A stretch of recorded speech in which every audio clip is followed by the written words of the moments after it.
Hello, everybody. Welcome to another episode of the Business Spotlight. I, of course, am Scott McMeans with Action Coach, and I am thrilled to have Anthony Millia from Millia Marketing on the program with us today because he has done something that I want everybody to do, and that is figure out where you start, figure out what you're going to do, and then figure out where you're going to go. They are the premier digital marketing agency for the kitchen, bath remodeling, and stone industry. Sounds very specific. So we're going to get into it and find out exactly how Anthony got to where he is right now. So with that being said, Anthony, the microphone and the camera are yours. Tell us your story. How'd you get here? Yeah, Scott, thanks for having me. Back in September 2016, we started as a generalist agency. So working with anyone and everyone under the sun, whether it's manufacturing to e-commerce to chiropractors and dentists, whether they're $1 million shop to a Fortune 500 or Fortune 500 million shop organization. Yeah. And over the years, we started to figure out who our core customer was, and that's where we landed with the kitchen and bath and stone industry. And the first customer that we ended up working with was a granite supplier based in Cleveland. And just from working with them, we really enjoyed working with them, and we've had a lot of success with them. So over the years, we were like, we want to really niche down in this space because we know what works and what doesn't, and Mm-hmm. there's a need here, and that has been our focus since. But when I first started, Scott, we focused truly on what I call the three F's, which Okay. is friends, families, and what do you think the third F is? Functions. Fools. So Fools. friends, Oh, family, and fools. That's how we grew our portfolio at the beginning. It was love it. very early on of this, small website projects. I was self-taught and building sites and running ad campaigns, and that's how we started our portfolio. And then as time went by, we started to get bigger and bigger projects or clients. And now, yeah, Now you've got me though, and this is a great segue into all right. Define what a friend is. I got it. People you're close with, your network group, people that have reached out, and you can help them. A family, sure, understand, right? Mom, dad, sister, cousin, somebody that knows you from an intimate relationship from a family perspective. Got it. How do you define who a fool is? I'll leave that up to the people listening. I'm not going to I define it on this podcast, love it. but I'll leave that up to people listening. Okay, so is this how you've arranged the business? I understand it. So walk me through the process of getting somebody into your portfolio of services, and how do you walk them through either whether they're a friend, a family, or a fool? How do you get them to be engaged? What separates you at Millia Marketing from the other guys that are out there doing this? Yeah, in the beginning years, it was us building our portfolio so we can have those trust factors and case studies to encourage larger or more prospects to come to us and capture their attention. Right now, how we're keeping them engaged and getting in front of them and what makes us unique is we're attending those industry conferences. I'm speaking at them as well. So Oh, I wow. speaking at the main international and national conferences, mainly based in Vegas, Orlando, and a few other areas where I'm speaking on the topic of marketing, and I'm able to connect with other industry professionals or other prospects or shops that are attending those same conferences. And that is a great way for us to connect, especially if we're exhibiting there as well, because it shows them that we're also boots on the ground, and shaking hands has really transformed our way of prospecting and connecting with other prospects, right? Yeah. Because every business owner is getting dozens and dozens of emails from other marketing firms or freelancers, whether they're based in the United States or they're offshore. And Yeah. a lot of the marketing firms aren't flying to these conferences No, they're not. or exhibiting or spending those sponsorship dollars. And that's what we're doing to get in front of the audience that we want to, because we know we're the best choice for them, and then we're the last marketing partner that they'll ever need. Ooh, that's a great tagline. The idea of a digital marketer pushing on a podcast that going and pressing flesh, shaking hands, and talking to people one on one, face to face, that is, you have to admit, somewhat ironic and rather opposed to what everybody believes works in the world of digital marketing, right? Yeah, I wish So, I would have done it a little bit earlier in our agency life, and we've been doing it for a few years now. And it's not to say we're not doing our own online marketing, because it sure. works hand in hand and it complements the in-person networking piece of it too. But I've just found what works really well for us, and that's speaking at these conferences, exhibiting at them, and then handling our own online marketing to complement, these prospects, seeing our brand in person, and then also seeing us online. The idea that you're in person connecting with people and complementing it with the digital, great. I think a lot of people can learn from that because I think through conversation. Matter of fact, I had this conversation earlier today because somebody asked me about social media. I said, it's a great tool. If you don't have it, people wonder why you don't have it. But if you don't use it correctly, you're wasting your money, right? So in your space, you are this digital marketing agency and you have all these great experiences and these testimonials and case studies you can pull from. But the one thing that you told me was you go as an expert in the field to do a speaking engagement so you can see people eye to eye and touch base with them, shake their hand, whatever. It's more the personal connection that gets you in the door than it is your digital creation. And I'm not trying to diminish what happens on the digital side, but it's that human connection, right? That's what makes it worthwhile for somebody wanting to do business with you.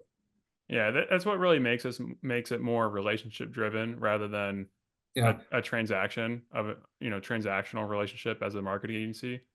So we're trying to meet our clients or prospects at these conferences, or even at their location, wherever they're at in the United States. So Yeah. instead of So just conducting it through Zoom, we're really trying to deepen that relationship. and that's wonderful. And I want people to understand you are embedded in the Cleveland business community, but you serve clients throughout the country. So what people normally think of Cleveland as is deadbeat blue collar steel rust belt orientation. They don't necessarily understand we have a lot of tech. We have a lot of aerospace and there's a lot of really powerful businesses in Cleveland that serve customers throughout the country. So let's not think of Cleveland as the way it used to be. Let's think of it as it is today and where it could be. And you're kind of leading that charge because, like I said, you're one of the better digital agencies for your niche, and people need to recognize that Cleveland's a pretty powerful place to be, no matter what business you're in. All this come into play. What's some of the best experience you've had being at one of your conventions or one of the exhibits that you've done?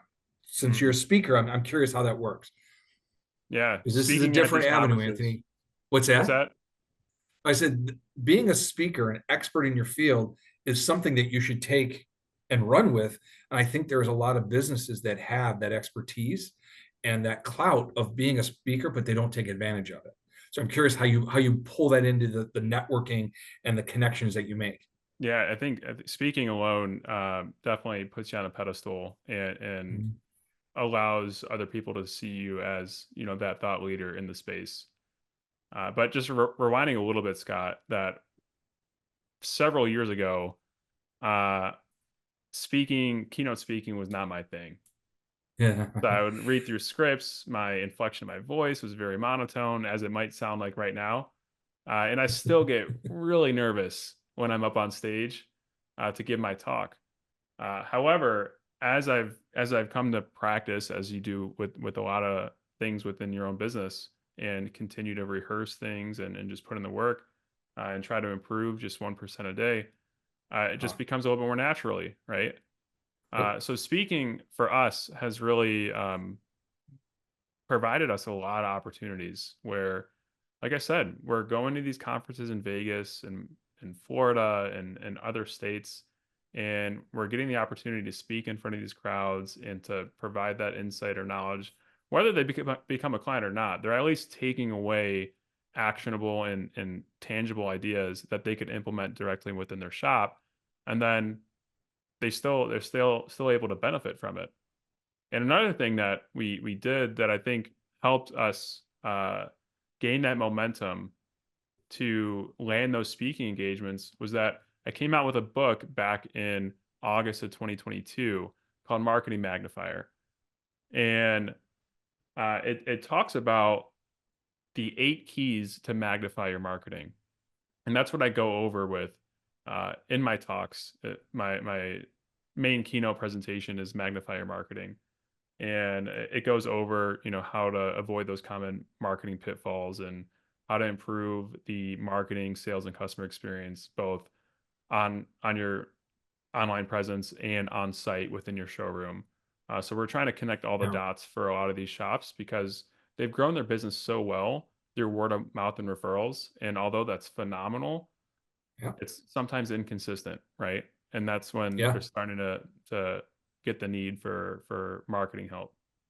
Well, you bring up a good point here because there's a lot of things you've touched on. I want to make sure the audience gets a little bit of connection to. First off, speaking wasn't your number one priority. It wasn't your wheelhouse, but you made it your wheelhouse. So you were able to take your comfort zone and grow it. And I think that's one of the main things that business owners need to do, whether they're a brand new business owner or somebody who's been doing it for decades. Get outside your comfort zone and be better. Right. And you even said, I want to be 1% better every day. Huge. You teach through speaking, and through that you get awareness of who you are and what you do. So there's a lot of different things you keep doing just off of the speaking engagement alone is paramount in getting your message across, because now people see you differently because you're on stage, they're listening to you. And I'm glad you brought up the book because I want people to know this. In the description down below, I'll have details where you can find the book, what have you. But I want to learn more about the marketing magnifier and the 8 keys. Personally, I want to learn it, and I want people to follow suit so they can get better at what they do every day. And it's interesting. You've got a lot of stuff going on here, and people need to see it. So I appreciate you bringing that up. And what are the 8 keys, real quick? Can Yeah. you rattle them off? I'm sure you can. Well, Scott, I'll give you two, and then if they want to learn more, they can check out the book. The Beautiful. two most important ones that I talk about in that presentation in my book is number one, identifying who your core customer is.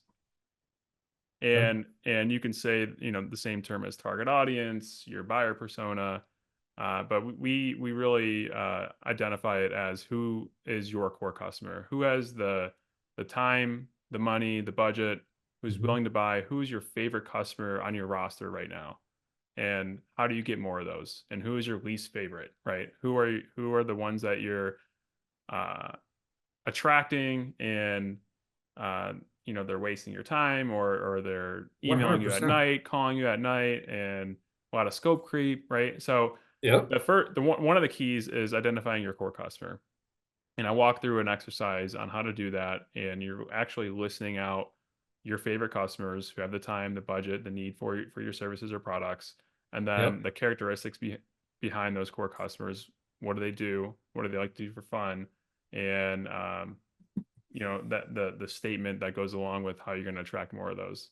And the second key that I'd like to talk about is pretty straightforward and simple, but a lot of businesses aren't doing this within their marketing, is tracking incoming phone calls from your marketing sources.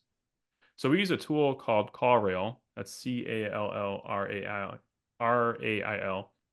and it allows you to identify every marketing source or marketing medium that you're doing your marketing campaigns on and create a unique phone number for each of those, right? So now you're able to Yep. tell where are your phone calls coming from, whether it's your SEO efforts, your email newsletters, your yard signs, your door hangers, your billboards, etc. Whatever it may be. And Yep. now it gives the executive team, whether it's the marketing agency, the marketing director, or the business owner, a little bit more insight on where they should be spending their marketing dollars. And not only that, it is connecting marketing experience to customer experience. So now that we're tracking those phone calls, you're able to listen to those phone calls and say, well, hey, how is my receptionist Scott answering my phone call? Answering the prospective calls. Are they answering it to the standard that I hopefully Hmm. train them to answer them? You know, Yeah. and are they transferring them to the right person? Are they being put on hold all the time? Is it a high quality lead? what is our customer saying? What types of words are they saying on this phone call? Are Yeah. they more problematic type of words? Are they convincing, persuading? How can we turn that whole customer experience around? Okay. It's a start of a process that most companies are unfamiliar with, right? From your experience. And from my experience as well, one of the programs we offer is it's called Service Rich, and it's how to teach people to be customer service oriented. So anybody who is customer facing. And what's interesting is companies don't recognize who is customer facing and who is not, Mm, right? Is your accounts receivable person customer facing? Sure, they are, but yeah, you'd be shocked to hear how many people say, "No, their account they sit in the back. They don't do that stuff." Well, anybody who touches a customer needs to be a part of that ultimate customer experience. Similar to what you're describing here is, do we do things right? Do we provide them the services that they've paid for in a timely fashion, in a quality fashion? So this is brilliant. Okay, so there's eight. You've given me two. I'm gonna have to read about the other six. Beautiful. Because now everybody's going to be intrigued enough, and I love the way you did this. In the description, I'll have information on how you get that book, sure. I right? appreciate that. Yeah, yeah, Oh my God, absolutely. This is what we talked about before we got the recording started. Is I want people to learn by watching these 30-minute segments. I want people to understand that they're not alone in the world right now trying to figure out how do I run this business successfully. There's been people that have tried and failed. There's been people that have tried and succeeded, and everywhere in between. We need people to learn more and more about how business can be fruitful for everybody. And this is the purpose of this podcast, is to give people the chance to learn from others. So I appreciate that. mm, We've kind of gotten a little sidetracked with some great information. I don't want to stop that train, but I do want to come back and ask you about some of the challenges that you faced or some of the lessons that you've learned that make you a better business person now than you were prior to that challenge hitting you. Can you walk yeah, us through something like that? yeah. One of the bigger challenges that we faced was not having, an operation system in place. And what I mean by that is we now run on EOS. So if you're familiar with that from the book 100%. Yep. Traction, and obviously from being an action coach, from that terminology, but we started working with a fractional EOS integrator that has helped us integrate EOS into our business. And we've Yeah. never had as much clarity, accountability, and just focus within our marketing firm. Yeah. Then I don't remember how I used to run it in the past. Ever, That's like, great though. That's great. Right. It's kind of like having a baby. Your first child, you don't know what life was like after you had your child because you don't remember anything before it. It's a wonderful thing. And this, your baby, your business is now being recalibrated under a systematic approach that you now know how to follow and control. That's huge, man. That separates you from everybody else, because a business without a proper system is just a bunch of people trying to make money, yeah, right? it has allowed me to see, who do we need to put in the right seats, so right people, right seats, Yep. right. What's the biggest challenge that you faced trying to get this business set up? The biggest challenge that we faced was really when we first started was getting people to trust us. Okay. Why should these business owners or these other businesses just decide to use us for their website or their marketing needs when we're the new kid on the block and we So didn't what have did you much of a do? portfolio? How did you bridge that gap between no trust to trust to not wanting to work with you to working with you? What happened? What was Yeah. the way you fixed that problem? The very early days, I was attending local chamber of commerce events and going to networking events that are based in Cleveland. I no longer do that now just because our network and our focus is more US wide, but again, we're grounded in Cleveland. Um, and then also, like, I'm going to go back to the three F's, which is what family members know or have a business. Do I have any friends Hmm. that have a business? And just take a shot on us designing your website or running a few marketing campaigns. That way we can have a case, success story to feature, and we can leverage that to get our next one. Awesome. So the networking piece actually helps out. The family helps you network even further. And Hmm. now that you have that, I'm assuming word of mouth and referrals start flowing in, and you've got a really nice flow to your business. what is the next step for you? Like, what's the next great opportunity for Millia Marketing? The next step is getting into AI. It's a very disruptive Yeah, technology to a lot of businesses, but especially the creative agency side. So we're looking to see how we can navigate that space yeah. and utilize it for our end client and how we can make them either more efficient or get them better performance out of their marketing. Does AI scare you or invigorate you? I think it invigorates us. Like we're Okay. definitely an AI forward agency. We've been using it for a long time now. Better about a year plus or 2 years. Um, and there's a saying if you have team members that are not using AI, they're going to be replaced by team members that are using AI. Yeah. I think, what's your best definition of AI and how it applies to the marketing world? Because I think there's a lot of people that have a misunderstanding of what AI is. I understand artificial intelligence, but where is it in your mind right now? Yeah, it's an assistant to everyone's role. Okay. So if you're a content writer, an ad specialist, a web designer, it's assisting you to get a higher quality product or a product or deliverable that you could turn around a little bit quicker than in the past. Yeah, I think that's a great definition, and I've heard a number of different ways of defining it. And I think the general public believes it's Skynet from the Terminator. Like Mm, it's growing, it's learning, and it's developing, and it's not quite there yet, right? AI as it is today is, to your point, a very empowering tool that helps you be faster, but it doesn't replace your mind and your ability to be creative. You have yeah, to feed it one, and whatever it spits out, it doesn't always speak in the same voice you want it to, but it gives you great indication of what's next. Am I summarizing that well? for sure, for sure. And there's a saying as well. I forget who said it, so I'll forgive me for not having the person of That's credit. fine.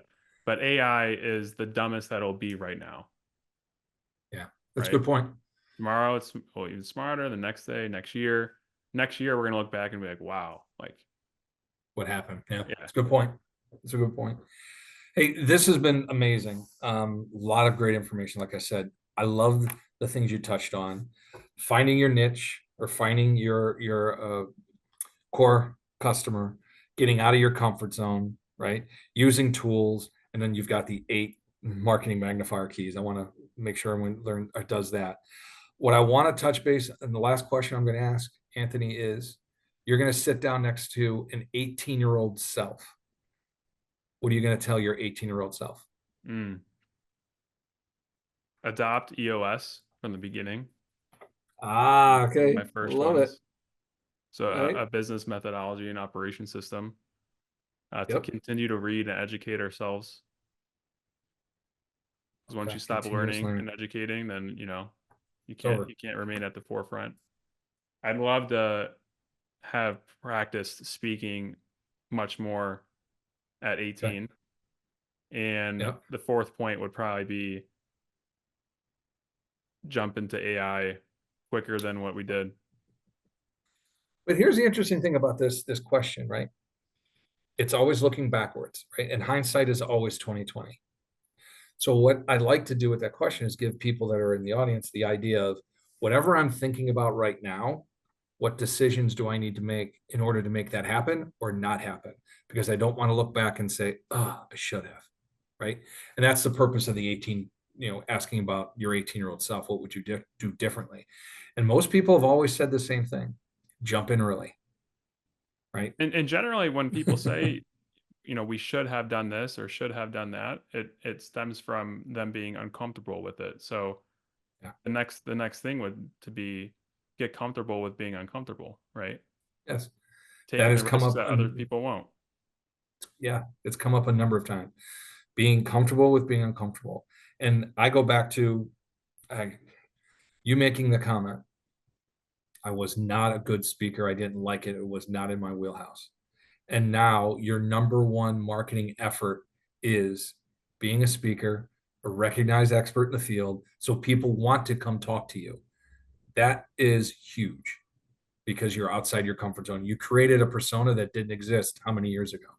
That's huge. That's great, because that's what people need to do in order to, one, be better for themselves and better for their business. So, Anthony, I give you tons of credit for stepping outside and being the expert in the field outside of your comfort zone. So kudos to you for that. Thank you. I've had And great mentors and coaches along the way, and the people that are around me helps me be who I am. sure. So Well, again, I appreciate you saying that, because most people don't believe, oh, I don't need a coach. Well, probably the most dominant and most successful golfer on the planet is Tiger Woods. And he had at least 5 different coaches at any given time during his career. So you need somebody to hold you accountable. You need somebody to hold your hand. You need somebody to tell you when you're making great decisions, and you need somebody to slap your wrist when you're making really dumb decisions. You need somebody to guide you, because you can't focus on everything. And that's where business coaching comes into play. We help you as best we can by telling you the guardrails that you're supposed to stay in. yeah, you need So, to be coachable. well, that's a huge thing. Yeah. And obviously, you being the type of guy that will step outside your comfort zone, you are that person. And you have the humility to recognize, I may not know everything about anything, but I know this. Somebody can help me. Hmm. And that's the best thing anybody can do. You're absolutely right. Yeah. Any last words for the audience? No, Scott, it was a pleasure being on the podcast today. Thanks Thank you, man. for sharing the story, and it was great getting to know you. I appreciate the time as well. And please visit the website, visit the link I'll share to get this book, and get in touch with Anthony, because I think you'll be better for it. All Thanks right. so much, and we'll see everybody on the next episode of the Business Spotlight.